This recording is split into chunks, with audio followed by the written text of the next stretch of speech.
మిత్రులు అడుగుతున్నారు, రోజు హస్తప్రయోగం చేస్తే ఏమవుతుంది అని. ఏమీ అవ్వదు, కానీ దానికి అలవాటు పడిపోతారు.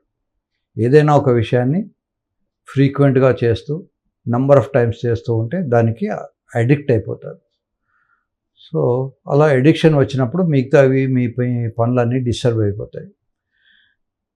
హస్తప్రయోగం మంచిదే, కానీ హస్తప్రయోగం అనేది ఒక అలవాటుగా అది లేకపోతే ఉండలేని పరిస్థితి రావడము, దీన్ని అబ్సెసివ్ కంపల్సివ్ న్యూరోసిస్ అంటారు. ఆ స్టేజ్కి వెళ్ళింది అనుకోండి, మీరు చదువుకోలేరు, మీరు ఉద్యోగం చేయలేరు. సో ఈ మధ్యకాలంలో నేను ఒక న్యూస్ చదివాను, ఫ్లైట్లో అమ్మాయి పక్కన కూర్చొని కూడా మాస్టర్బేట్ చేసుకున్నట్టు. అంటే అతను ఇది సొసైటీ, ఇక్కడ మన పక్కన వాళ్ళకి ఇబ్బందిగా ఉంటుంది, మనం మాస్టర్బేట్ చేసుకోకూడదు అన్న జ్ఞానం కూడా అతన్ని కంట్రోల్ చేయలేసుకోకపోయినాడు.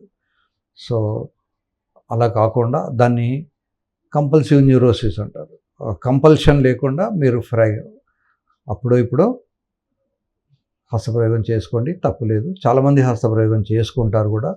ముఖ్యంగా మన దేశంలో ఏమిటంటే 12-13 ఏళ్ల నుంచే మగపిల్లలకు కోరికలు, ఆడపిల్లలకు బ్రెస్ట్ రావడం, ఆడపిల్లలకు కూడా కోరికలు రావడం, ఇవన్నీ జరుగుతూ ఉంటాయి. కానీ వీళ్ళు ఏం చేస్తారంటే, పెళ్లి చేసుకునే వయస్సు ఉండదు, పెళ్లి చేసుకోవడానికి కావాల్సినంత లేదా శృంగారంలో పాల్గొనడానికి అవసరమైనటువంటి డబ్బులు కూడా ఉండవు. ఇవన్నీ ఆలోచించుకొని ఈజీ టు డూ అని మాస్టర్బేట్ చేసుకుంటూ ఉంటారు. తర్వాత వీళ్ళకి తెలియకుండానే వీళ్ళ సీనియర్ పిల్లలు కొంతమంది వీళ్ళకి మాస్టర్బేషన్ అది నేర్పుతారు.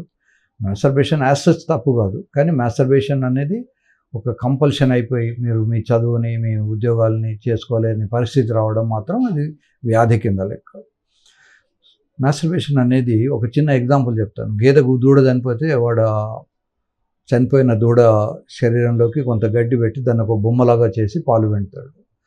20 లీటర్లు ఇవ్వాల్సిన గేదె 2-3 లీటర్లు ఇస్తుంది. 2-3 సంవత్సరాలు ఇవ్వాల్సిన గేదె కొన్ని నెలలు ఇచ్చేసి ఆపేస్తుంది. ఎందుకు? ఆఫ్టర్ ఆల్ గేదెకు కూడా అది బొమ్మ అనే విషయం అర్థమవుతుంటుంది, అది నిజం కాదు.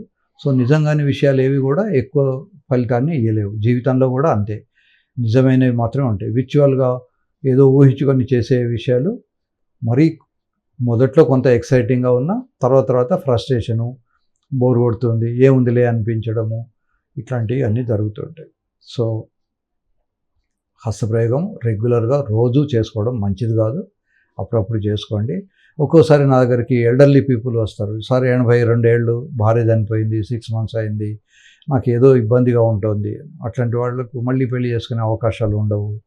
మళ్ళీ పెళ్లి చేసుకోవడం అనేది సోషల్గాను ఎకనామికల్గాను నాట్ పాసిబుల్. అటువంటిప్పుడు వాళ్ళు చేత్తో ఒప్పుకోమని చెప్తుంటాను. అది తప్పు కాదు, దానికి ఏమి గిల్ట్ ఫీల్ అవ్వక్కర్లేదు.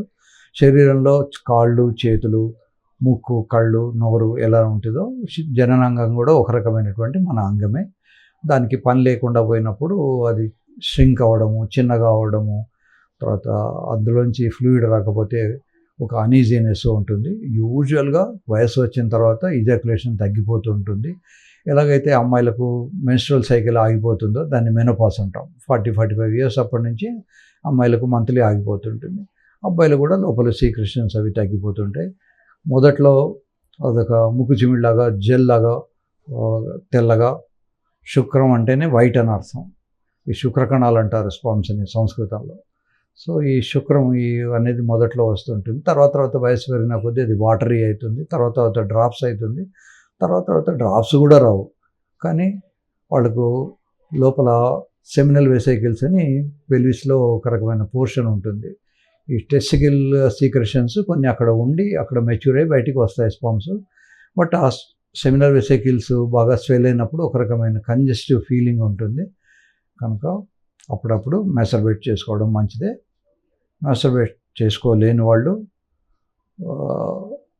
వాటికి కావాల్సినటువంటి హార్మోన్స్ తీసుకోవాల్సి వస్తుంది.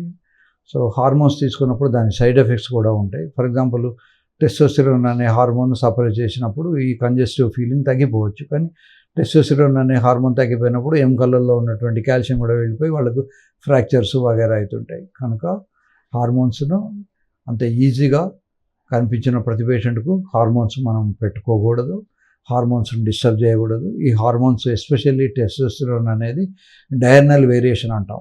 అంటే అది ఎర్లీ మార్నింగ్ 2 AM నుంచి 8 AM లోపల మాత్రమే మనకు మంచి రిజల్ట్స్ ఇస్తూ ఉంటుంది.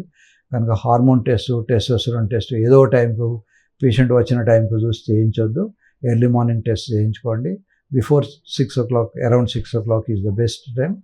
ఆ టైంకు తీసుకొని ఆ బ్లడ్లో ఉన్నటువంటి టెస్టోస్టెరాన్ హార్మోన్ ఫ్రీ ఎంత ఉంది, టోటల్ ఎంత ఉంది చూసుకోవాలి. ఒక్కోసారి టోటల్ నార్మల్ ఉండగా కూడా ఫ్రీ తగ్గిపోతుంది.